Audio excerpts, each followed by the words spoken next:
For me, yeah.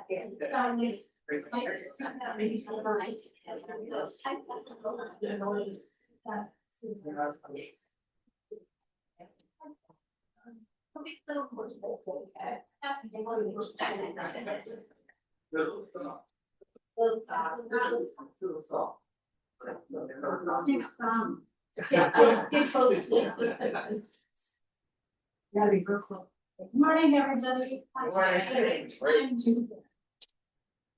Co-leader of Post Stewards, so I want to welcome you to the first in our mountain series, the Foundation of Creation, with the addressing element, earth, water, air, and fire. Today, we're fortunate to have Ginger Jacobs visit us again, talking about the limitations of environmental justice. Some of you know Jim Bear because he went on one of his first sacred spaces in the Twin Cities. So he was born in St. Paul. He's a member of the Stockbridge One City One People Mission, an American Indian tribe located in central Wisconsin. He's a sought after keynote speaker for events like the Overcoming Racism Conference and Coming to the Table National Conference. Jim Bear is a cultural facilitator in Twin Cities who works to raise the public's awareness of American Indian causes and justice. He is founder and convener of Moving Minnesota Stories, an initiative dedicated to creating events, dialogue, education, and healing, particularly within the faith communities. He's a program director for the Minnesota Faith Powered Health, a member of Washington National Cathedral's Sacred Spaces, Racial Justice and Spirituality and Passion. Jim Bear has a BA in Musical Studies from Central University and a Christian Park.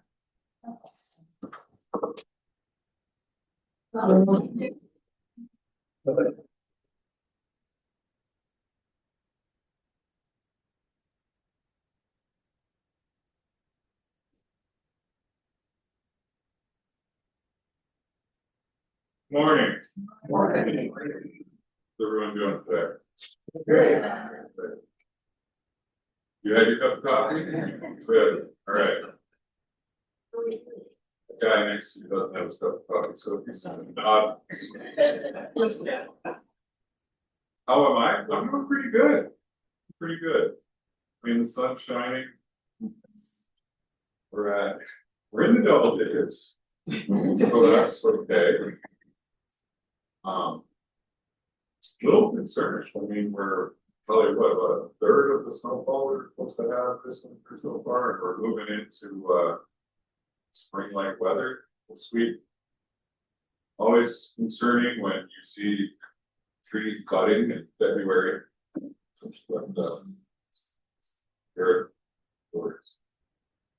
So I get invited a lot to various Earth Steward groups, eco watch groups, Earth Keepers thing, right? Because yes, We're on Zoom. is it on? Just turn on.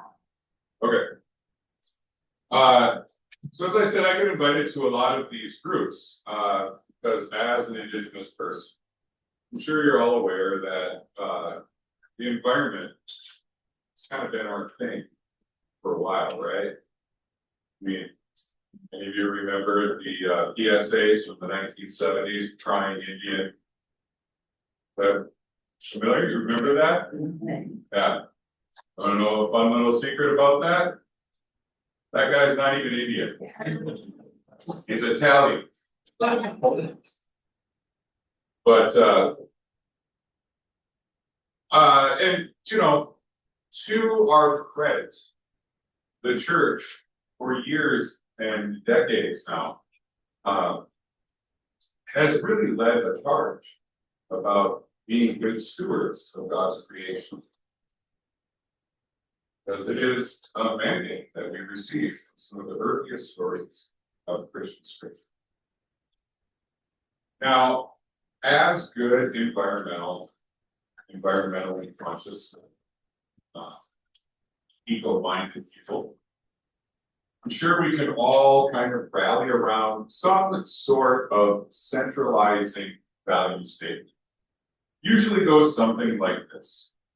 The earth is our most precious resource, and we need to protect it.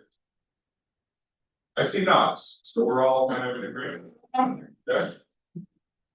Now I'm here to tell you that you're wrong. Now you're not totally wrong, but you're just kind of wrong. And you're wrong enough that it makes a significant difference. Because there is a limitation in which environmental justice is done. And that limitation is caught up entirely in the ideologies and the mindsets of those who pursue environmental justice. So I want to offer a corrective that comes straight out of Indigenous programming and Native perspective. Rather than rallying around the value statement that the earth is our most precious resource, we need to protect it, what if we tweak it a little bit? And come up with something more akin to the earth is our most precious relative, and we need to protect her. See the difference? See, in a Western mindset, you have two categories. You have humans and things. Does that make sense? You have humans and you have things. Which means we're very good at objectifying. So if something is not human, then it's a thing. And as a thing, it is there for our disposal. But from an Indigenous perspective, you have people, some of which are human, and then you have non-human people. Understand? And those non-human people are alive, even trees. I mean, scientifically, we will say they're alive, but we don't really treat them as alive, right? Rocks are alive, water is alive.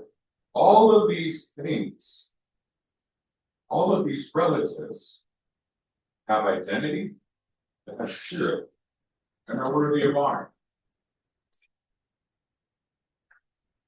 I want to tell you a little story about, and hopefully will go some distance to kind of demonstrate this for us. In 2015, my oldest daughter is 9 years old, and we just bought our first family home in December of 2015. I don't know if there's any real estate folks here, but an old adage of the real estate world is that you never buy in winter. You heard that? Okay. Next time you go to buy a house, don't do it in the winter. And you don't do it in the winter because all of the problems of the house or the property don't show up till spring. Okay.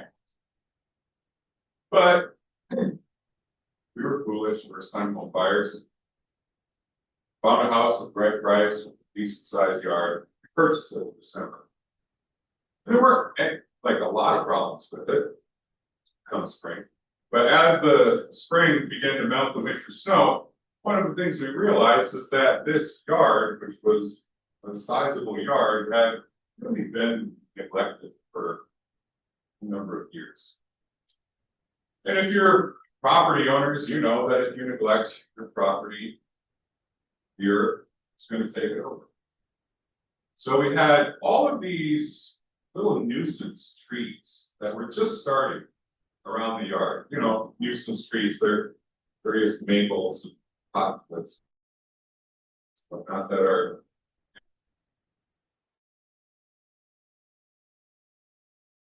but if you leave them under growing along fence lines or foundations. So as one day in spring, me and my daughter were out in the yard. I'm just kind of looking at all of these little nuisance trees that really should have never been allowed to sprout up where they are sprouting up. And I don't take care of this and have issues later on down the line.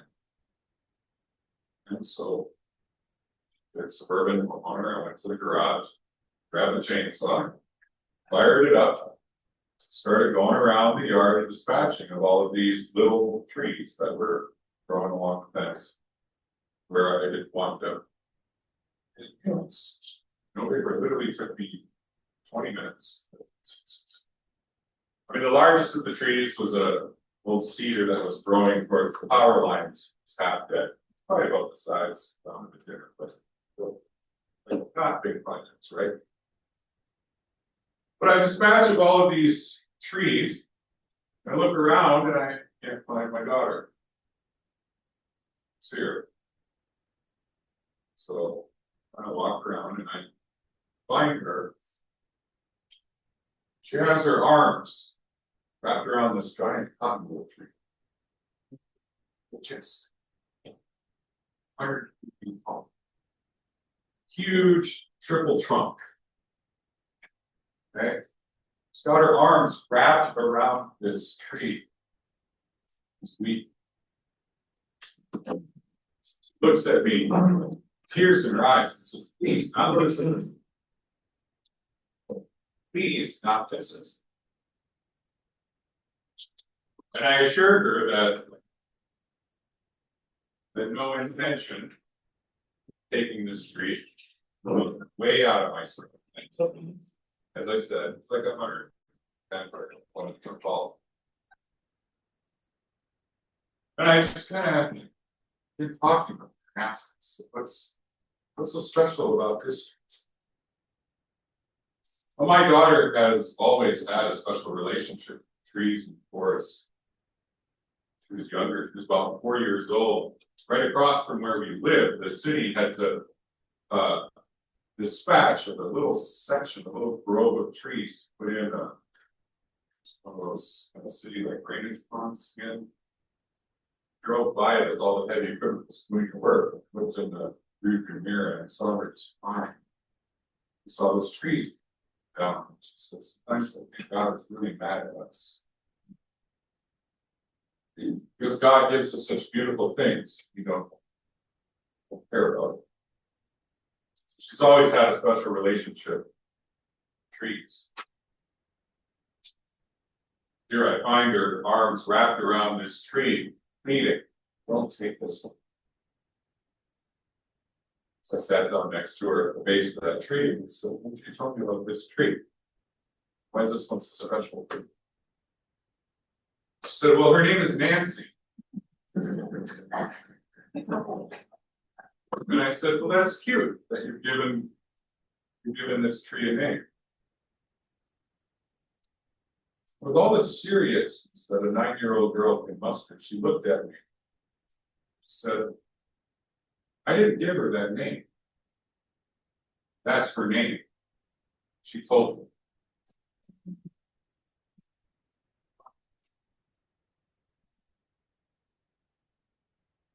So over the next couple of years, my daughter Raina had a special relationship with Nancy. Warm spring or summer evening, you find her cuddled up, leaned up against Nancy, reading a book, or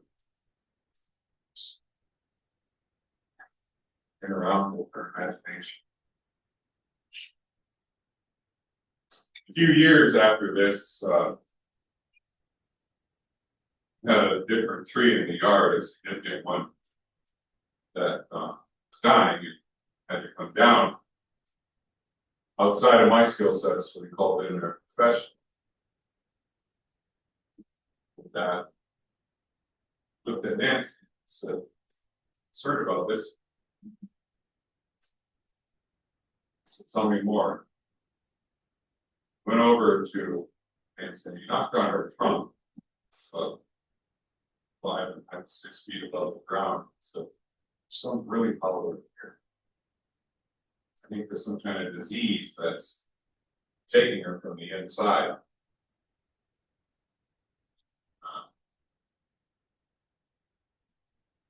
Thought about it for a while. And we had 4 young kids who loved playing in this yard. And Nancy ever came down in a significant wind, could do some damage, potentially hurt. So we made a tough decision that Nancy was going to take it down. And had some serious conversations with my daughter about this.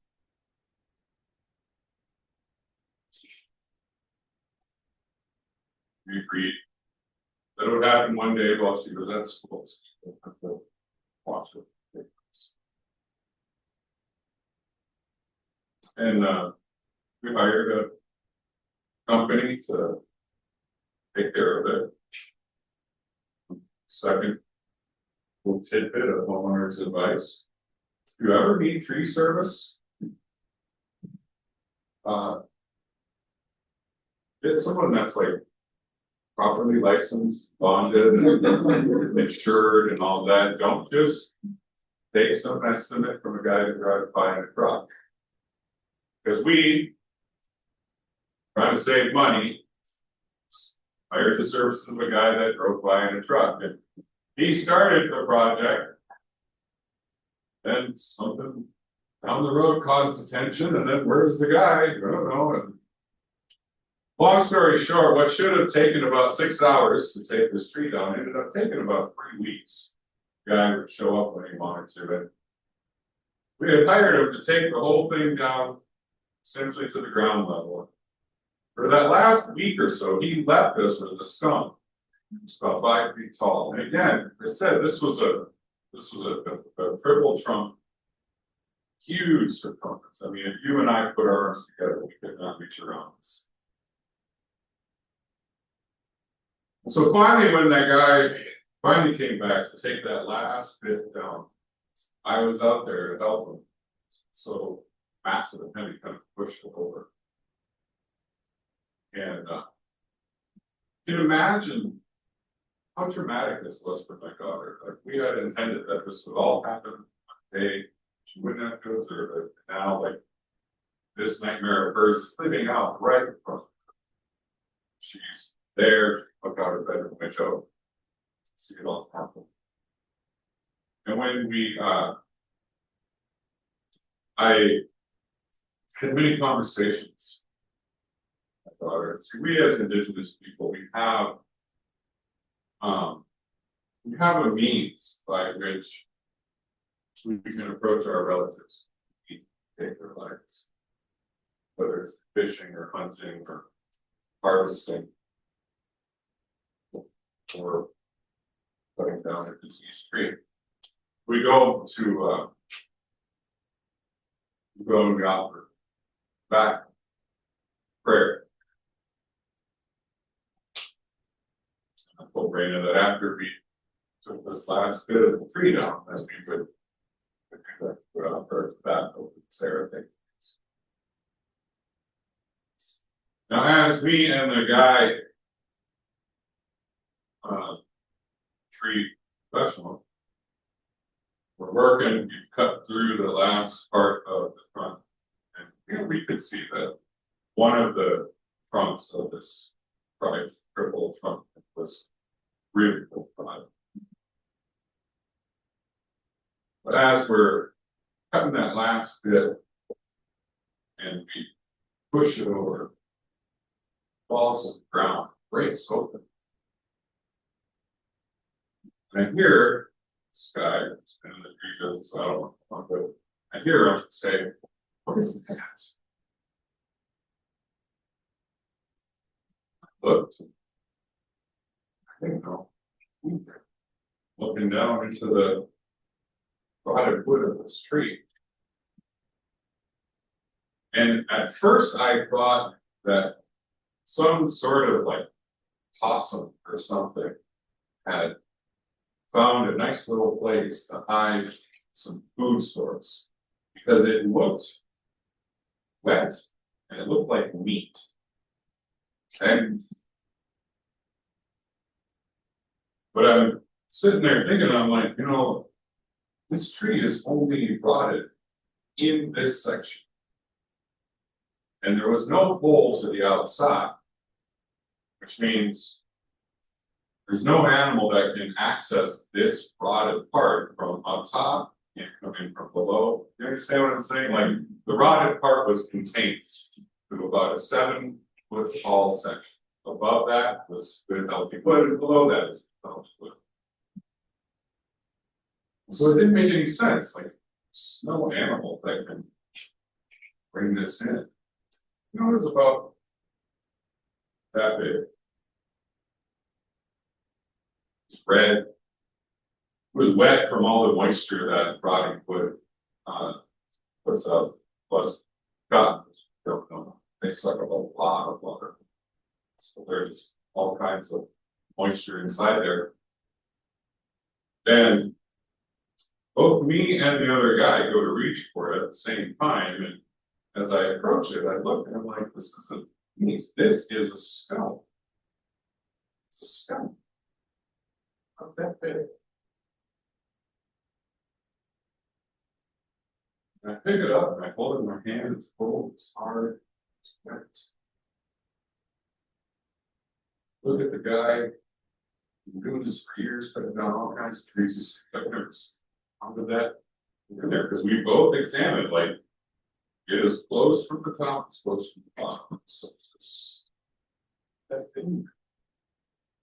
And he and I both came to the conclusion that really the only way this stone could have gotten inside of this tree was that 110 years ago, as Nancy begins her journey, she encounters an obstacle on the surface or below the surface, and she just incorporates it inside of her own body, or literally grows around.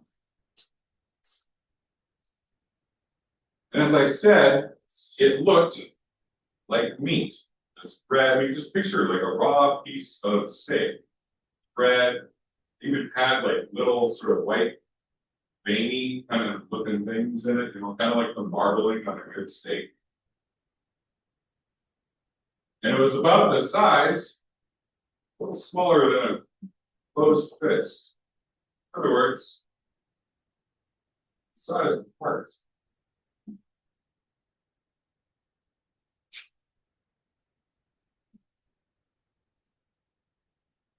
And the guy said, "I have that." I said, "Absolutely not." We don't even know the story of this tree. I took that rock, took it to my daughter. I told her all kinds of stories about cottonwoods, about how generations and generations ago, when the Creator wanted to hide stars so the trickster could steal it, the Creator hid the stars in cottonwood trees. You know that? You know where to slice a cottonwood branch, you'll find a perfect 5-pointed star hidden within there. So we grabbed some of Nancy's branches and took out a pocket knife, put that right there, put her the stars. Collect all those stars. So as of today, I showed her this rock. I told her the story of how this rock could not have gotten there. It had been brought in outside. So the only way that this rock could have been there is that Nancy started her life. She knew eventually she would have a very special relationship, very special girl. that there would come a time when that little girl would need to say goodbye to her special friend, and Nancy wanted to be the case. She took that up. My daughter still sleeps with that Nancy's heart under her bed this night.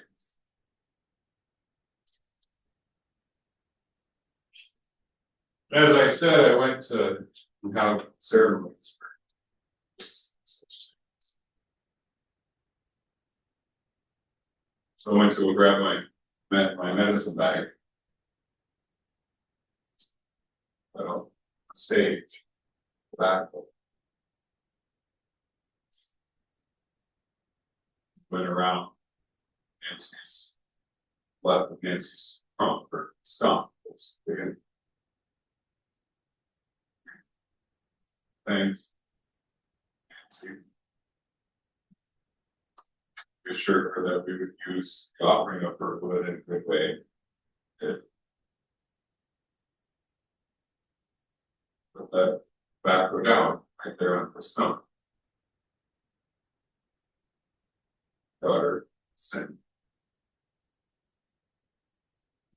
This is how I know she's my daughter.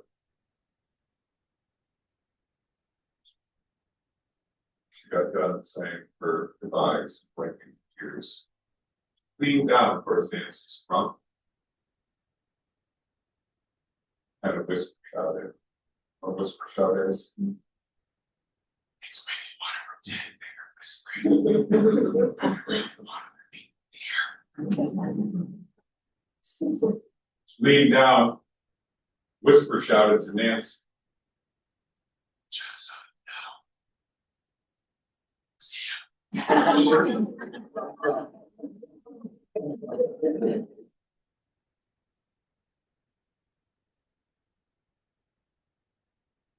You know, as an indigenous person, you just grow up in this mindset that the earth is alive, it's alive, the rocks are alive, right? You just kind of understand that. That ideology, though always operating in the background about money being, never came alive to me until that moment.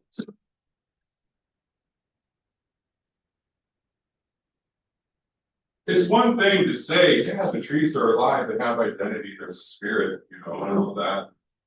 And I mean, well, my life up to that point, I had down dozens of trees at various relatives' properties, hunting shacks and all of that. You know, sometimes you remember to lay down the sacks or it's like I can forget.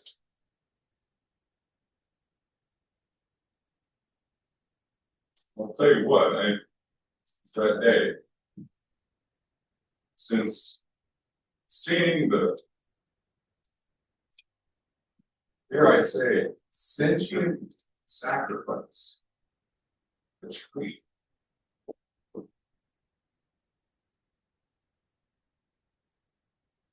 Who, from my perspective, had over a century of forethought.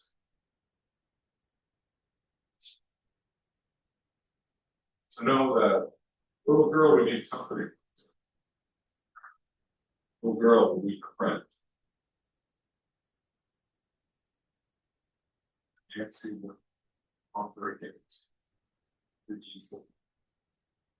Bring that home.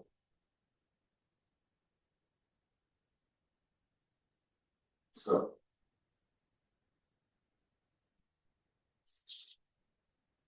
the earth is our most precious resource. We need to protect it. A sentiment that sounds so incredibly right. A sentiment that maybe before today you would have no cause to dispute.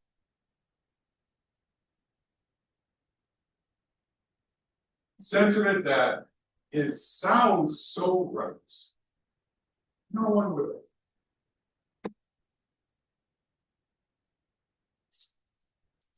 But if we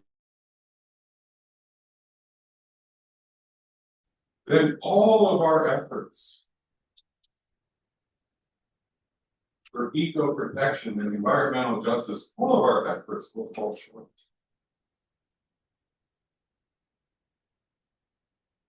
Because if we still live and operate under that mindset that the world, there are two categories in the world. There are humans and objects. And we're never going to get it right. The earth is our most precious resource.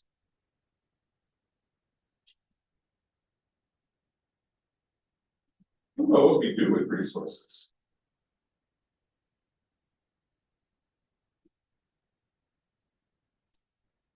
We extract them. We extract them. We exploit them. We utilize them. And sure, we value some more than others, so we treat them with a little more care, but it's still, we treat them with a little more care because we want to earn more money off of them.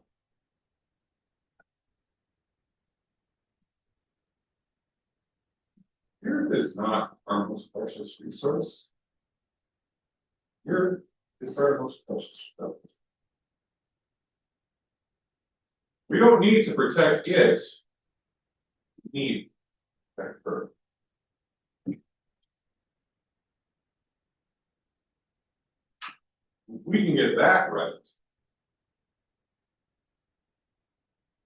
then pray to God we can actually start moving forward in a good way.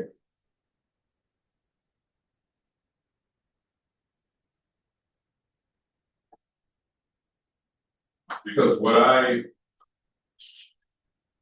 don't want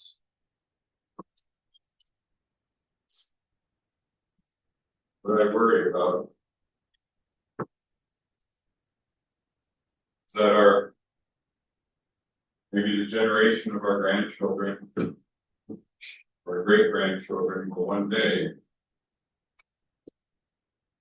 have to approach a relative or what's left of one or more of those non-human people out there in the world. With tears in their eyes say, I'm sorry. What's that?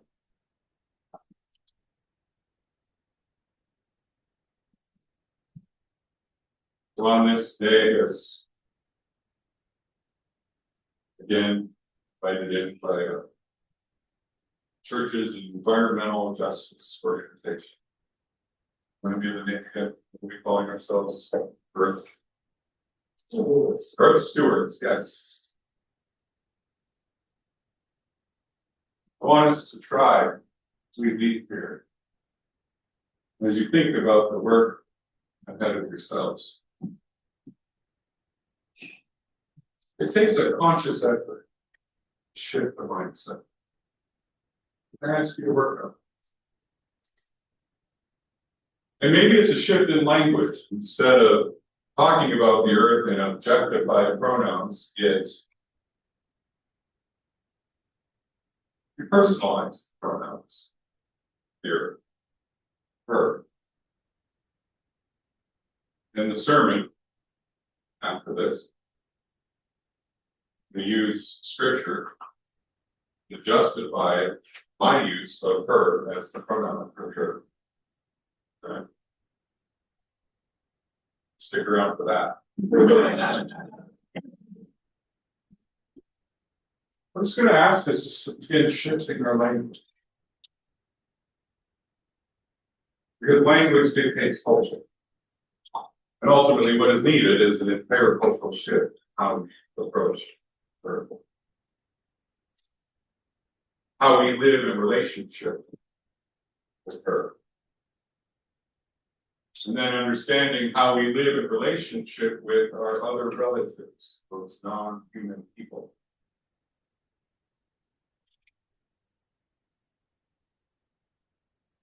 And I wouldn't be doing my job if I didn't bring forward one way that is happening right now politically that you can be involved in help move this work forward. Maybe you're aware that Minnesota's legislative session just opened the last week, 2 weeks ago.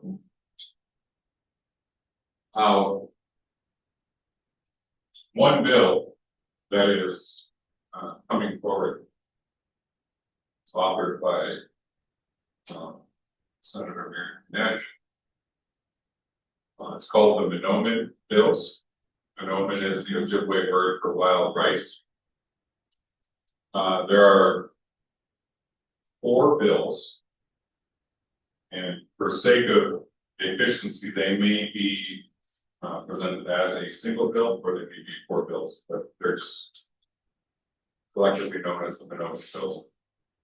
What this will do in this case takes example and precedent from Indigenous peoples who have done legal and legislative process in other parts of the world, particularly in New Zealand and parts of the Amazon River basin or river valley. But what this bill would do is essentially give personal identity to wild rice, which would then afford legal rights to wild rice, very much the way legal rights are afforded to us human people.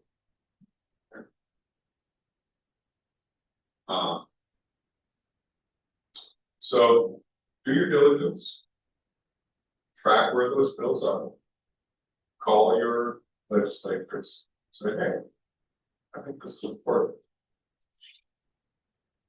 Wild rice, our state grain, needs to be protected. Stop driving oil pipelines right through the rice bars. Stop having this bit of a threat. Yes. As a matter of fact, next week, foreign small from rising materials going to come into talk about water and wildlife. So there you go. Owen is my employee. Please. Yeah. So it's got rising repairs. I know. So yeah, we've got about 15, 20 minutes. Just want to thank you for your time. Want to thank you. I tell that many of you the story landed somewhere.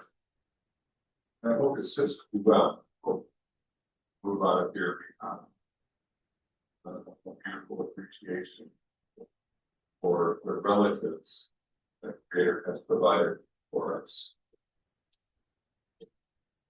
I am available now to kind of open this time that we have left for discussion or conversation, questions. Yeah. So,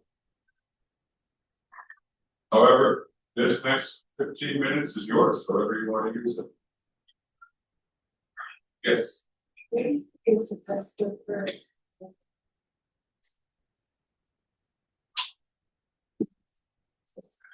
So the question is, best way to defend the boundary waters.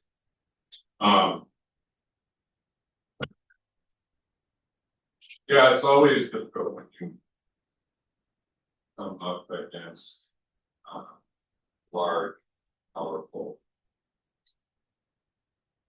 extractive economies. And that's what is threatening boundary waters. Now it's the mining.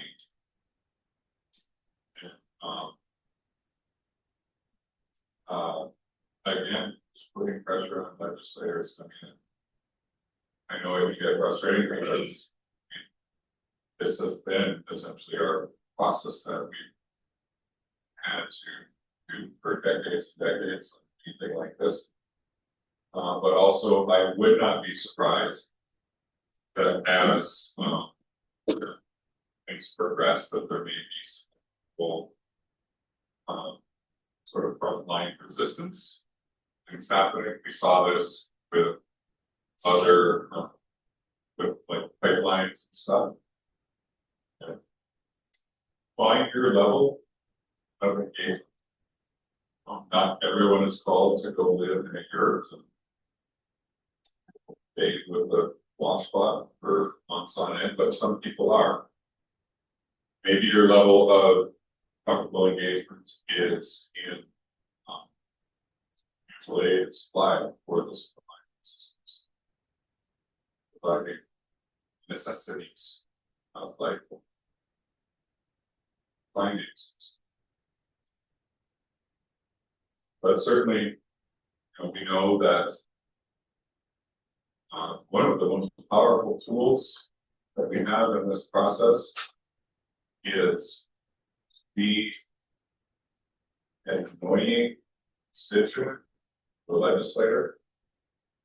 Because here's the thing, right? A lot of people don't know it. Is your legislators, they don't really hear a lot of this constituents. Because I think a lot of us as just constituents think that once they get into that state capitol building, that there's a wall that prevents us from communicating with them. So actually, even if your legislator doesn't fully agree with you, they should take your meetings. If they're a worthy legislator, they should have conversations with you. And that can be a very powerful tool. But it takes persistence. So, yeah, to protect the boundary waters, say it's going to go with a lot of things. Just don't be afraid to be annoying to your legislator. Set regular meetings, those conversations. Yeah. It's more a statement than a question. We're coming up on like, not using our as the American. I don't, it's more than that if you follow, look at the last statement about. But this is a field that I've been in my whole life, so what you said, it's not new to me. But since the 70s, drives, I think, more as a friend, because we realize our lives, and miracle we hear a lot on there, but things get to the point where, but it was truly amazing that we worked so hard at so many things since the 70s to really try to move for the Boston, but yet how quickly. With the word of to change the word. It's asking me things to also. So how do we make it not as easy for running the country to make decisions? Move forward. And I think, because when you talk about the boundary book, you talk about the national preserves in Alaska. Heard of the Wyoming governor, I was a little bit open-minded said, well, these tariff things now, we need to reach a point that Wyoming get us all to the West Coast.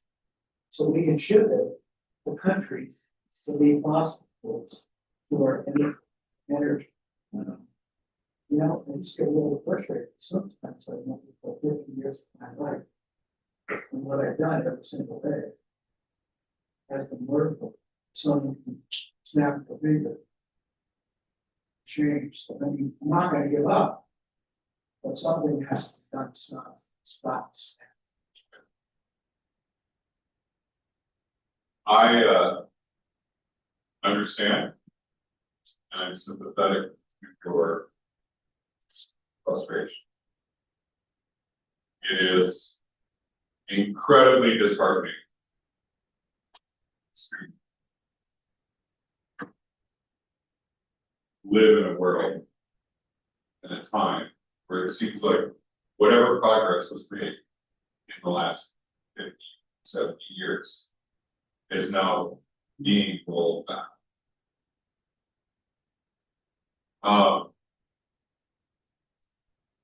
I offer this not. I offer this as perhaps a sentiment of encouragement, not only for you, but for me as well.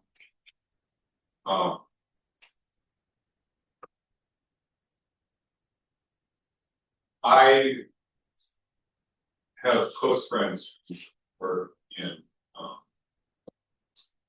hospice care, so they actively tend to those that are actively dying. And more than one of them have described this moment that doesn't happen all the time in the process of dying, but happens enough that it doesn't surprise them when it does. And it's this moment of lucidity and strength right before the moment of death. Okay. The systems that we battle, the white supremacy, toxic patriarchy, extractive capitalism, these systems that we battle, the progress that we have made, and put yourself in that category of we, wherever that is, whether it's women's rights, human rights, environmental justice, these kind of things. But the systems that we have battled for 50, 60, 70 years, they are on the decline. They are actively dying. Okay? My hope, so I'll lift up a prayer right now. My hope is that what we are experiencing in this current administration is that last moment of strength before the ultimate time of death. It's that breath of strength before the final breath. That is my hope. That is what I'm holding on to. Counter. It's counter. I believe in everything that you're saying. I believe in values are beyond. But what can we do is hire our kids with here and vote the way we could do it. The people that live there on the side, even if we're right fuller, without the paycheck they get from the market, without the history of their family looking from the market. What do you do about it? What happens in it? Why do you talk with them?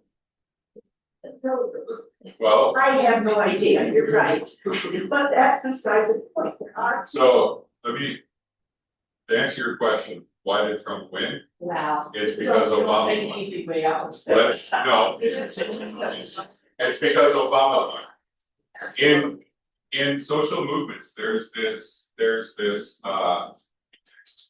phenomenon known as whiplash or backlash, right? Think about it.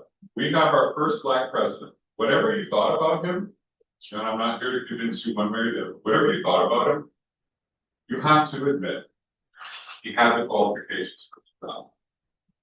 He had the education, he had the intelligence, he had the poise, he had the presence, all of that, right? Lest we think that we now have reached this moment of equity. Because think about it. In order for a black man to be president, he had to be the top at every moment of his life, right? This is like with anything that pushes the racial movement forward. So a lot of people will look at when Jackie Robinson broke the color barrier in professional baseball, and they say, well, that's when equality entered baseball. No, Jackie Robinson was the top and on the baseball statistics at every level. He was near the top, right? So that's not equality.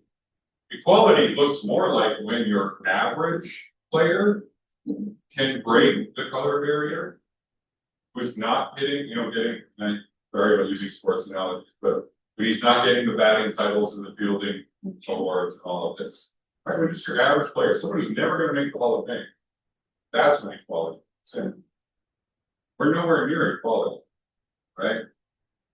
Because to get a black person elected president, they have to be at the top. To get a white person elected president, they barely have to be functioning as a human being. I mean, seriously. Well, how about For a woman. Yeah. There was a site in my neighborhood that said any functioning adult, or something like that. Took place. Yeah, so I want to get back to your question about what do we do about those who actually depend on that paycheck. We, as human beings, in our history, we experience paradigm shifts. Okay, we've experienced them all throughout our history. Paradigm shifts always bring some level of trauma and violence. Think about this.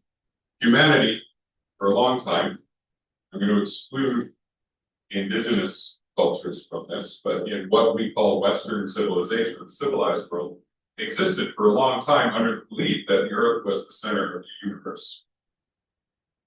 And then Galileo comes along.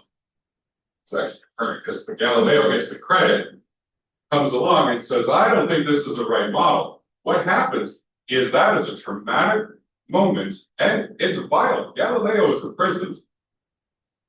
Okay? But eventually the world catches up, and now that we exist in a new paradigm, we know that those that operate under that old paradigm, they're not actually living in reality, right? Think about flat Earth versus round Earth, right? We still have people, that's why, that are like, the Earth is flat, and we know that they're living in a reality that is not an actual reality. Okay? Now, here's the thing. There was a whole system developed that supported the fact that the Earth was the center of the universe. And I'm sure that as that paradigm was shifting, these same questions were being asked. What about the thinkers and philosophers who believe, who depend, their livelihood depends? Or let's put it in more practical matters. For most of the industrial era, up to a point, we saw at night, because of whaling, because the oil that we could extract from the hunting of whales, we could fill our lamps and we could light our homes at night, right? This whole system. I mean, there were entire industries that were just devoted to whaling, to going out. Families were raised, supported on whaling. Then electric light comes along and that paradigm starts to shift. And there was violence. It was dramatic because we now have to account for what about these people whose livelihood depend. And I'm saying this because I recognize that that is a viable question to ask. What do we do about those who go into the mines and they're just trying to raise the kids? I think that's where we, as community, come along and we find alternate means of support so that that trauma, which will inevitably happen, right? We cannot continue on this way. Fossil fuels are limited and will run out. We will need to find an alternate way, and science is working. And how do we support those within our community who are going to experience the trauma of a paradigm shift? Because a paradigm will shift, and it will be traumatic for some.